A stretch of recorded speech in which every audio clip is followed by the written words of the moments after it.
From the Independent Times newsroom, this is an audio edition of our latest report, The Independent Voter and the Spirit of Reform, published on February 27, 2026, narrated for you to take the news on the go. If you feel like the game is rigged, the economy is unstable, and the two-party system is a closed loop, you aren't alone. And you aren't the first. In 1892, a group of outsiders looked at a Gilded America and decided to rewrite the political playbook. Today, as 45% of Americans identify as independent, we aren't just watching history repeat, we're watching it rhyme. Here's how a forgotten movement of farmers and laborers wrote the blueprint for the modern independent voter, and why their ideas and strategy are exactly what we need today. To understand where the independent movement may be headed, it helps to look back to a moment when the American dream felt just as fragile as it does today. In 1892, Ignatius Donnelly, a farmer, reformer, and architect of the Populist Party's Omaha platform, stood before a Nebraska convention and delivered a warning that refuses to age. His words painted a grim portrait of a nation on the brink. Quote, "We meet in the midst of a nation brought to the verge of moral, political, and material ruin. Corruption dominates the ballot box, the legislatures, the Congress. The people are demoralized, business prostrated, homes covered with mortgages, labor impoverished, and the land concentrating in the hands of capitalists.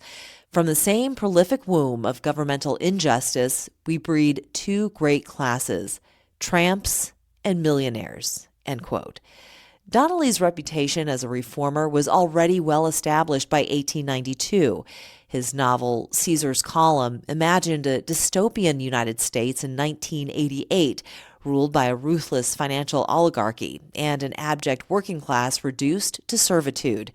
The book presciently anticipated technologies such as radio and television, but it was its grim depiction of industrial warfare and poison gas that resonated most. By showing the lengths to which an entrenched elite might go to maintain power, Donnelly amplified his standing among farmers and laborers who already felt the weight of corporate overreach. It was in this context that Donnelly helped found the Populist Party and drafted key elements of his Omaha platform. Donnelly wasn't writing for a 2026 news cycle, yet his description of a nation on the verge of, quote, moral, political, and material ruin, end quote, carries striking echoes today. This modern resonance is reflected in a January 2026 Emerson College national poll, which found that 56% of Americans believe the country is headed in the wrong direction. While the populists of the 1890s fought railroad and banking monopolies that controlled their livelihoods, today's voters confront a new set of gatekeepers, big tech and big pharma. The players and technologies have changed, but the underlying suspicion persists that the system still feels stacked against the average American. This struggle for a responsive and fair government is a recurring theme in the American story. While the machinery of power takes different shapes in every era, the core conflict remains the same. As Voltaire observed, quote, "History never repeats itself. Man always does," end quote. The patterns of entrenched influence that once defined France's Ancien Regime eventually crossed the Atlantic, resurfacing in a new form during the American Gilded Age.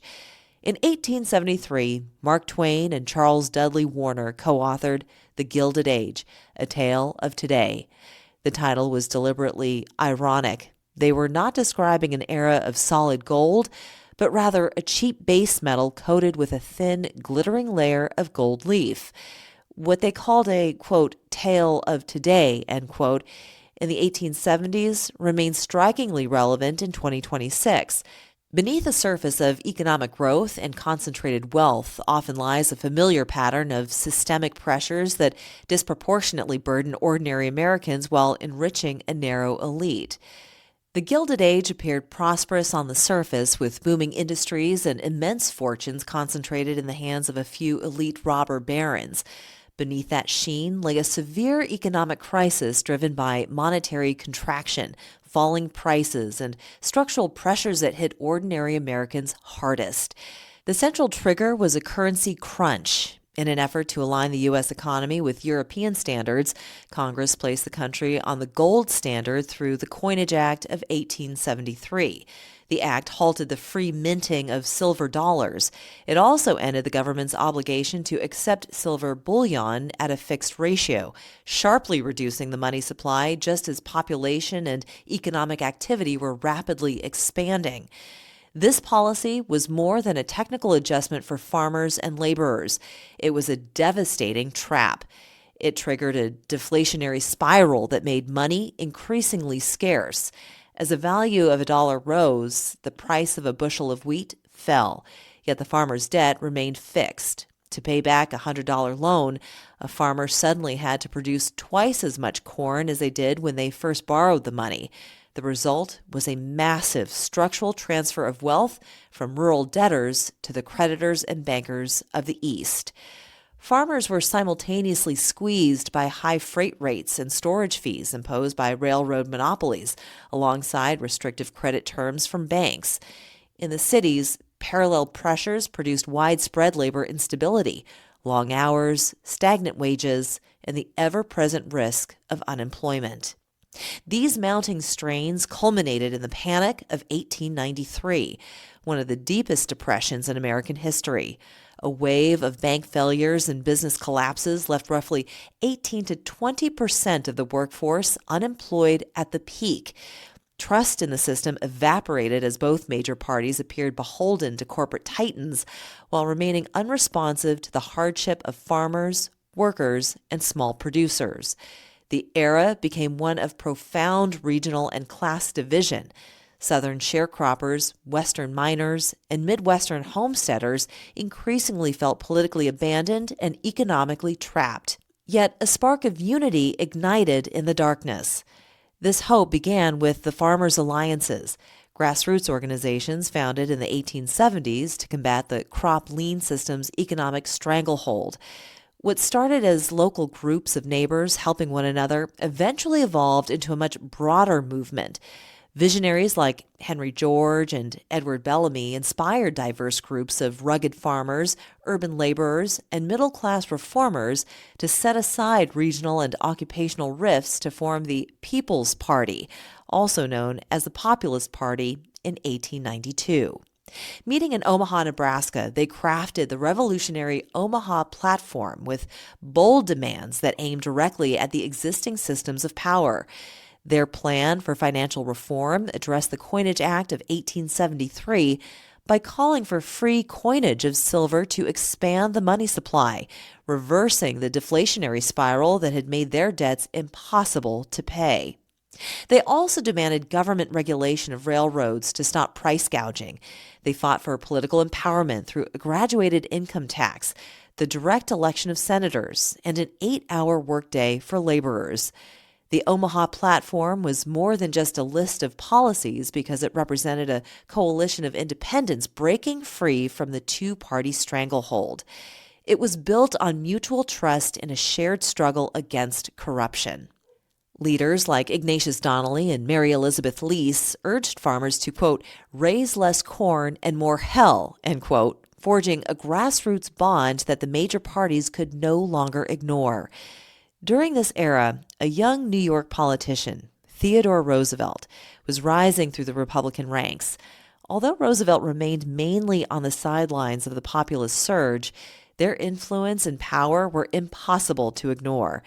Roosevelt viewed radical agrarian demands, such as free silver and government ownership of railroads, as potentially destabilizing.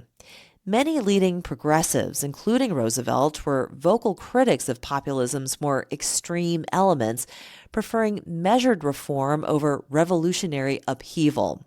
Yet, the third-party challenge of 1892 laid crucial groundwork.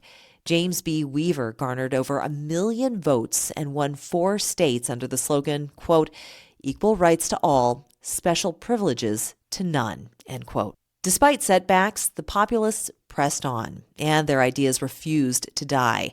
By the early 1900s, Roosevelt ascended to the presidency after McKinley's assassination in 1901, and he eventually embraced many of the same core reforms the populists had championed. Roosevelt advanced trust busting to curb corporate monopolies along with railroad regulation and consumer protections. His Square Deal promised fairness for workers, farmers, and the public against entrenched power.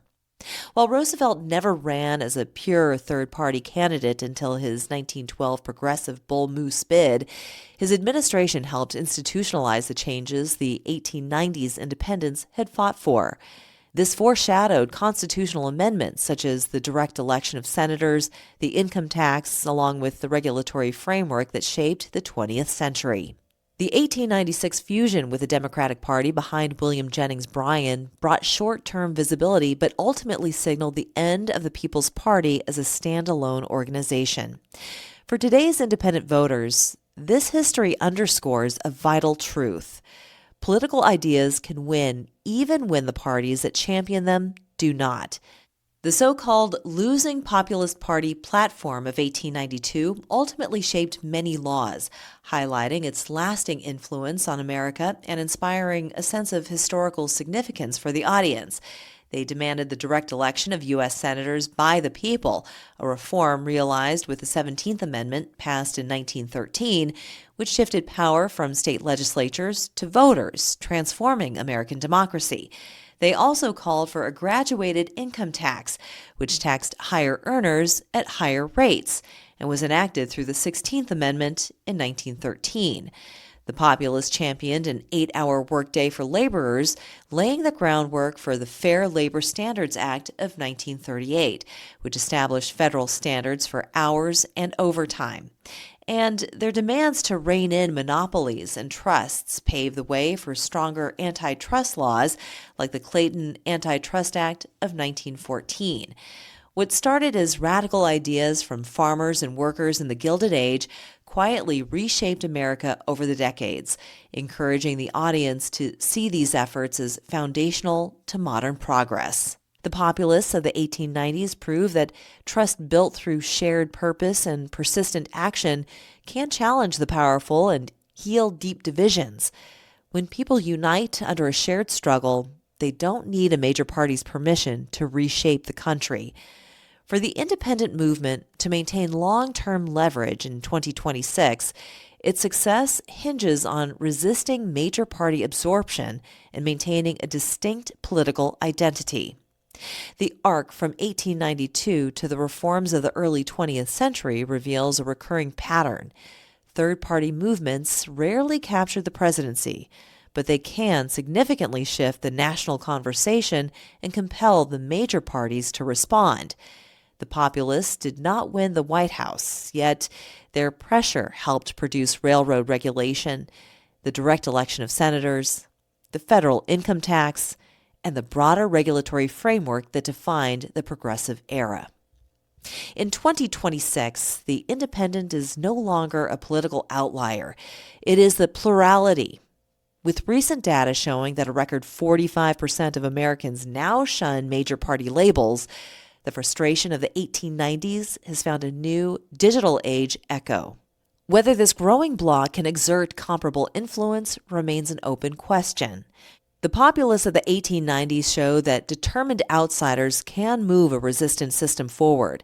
Today's independent voters occupy a similar position, not as a traditional third party, but as a broad, decentralized force capable of reshaping the terms of debate, provided they sustain focus on shared goals rather than partisan loyalty.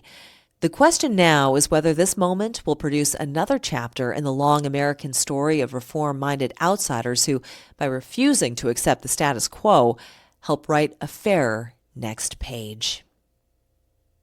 Thanks for listening. For more news built for independence, head to independenttimes.news and follow us on social media at IndTimesNews. Your voice matters.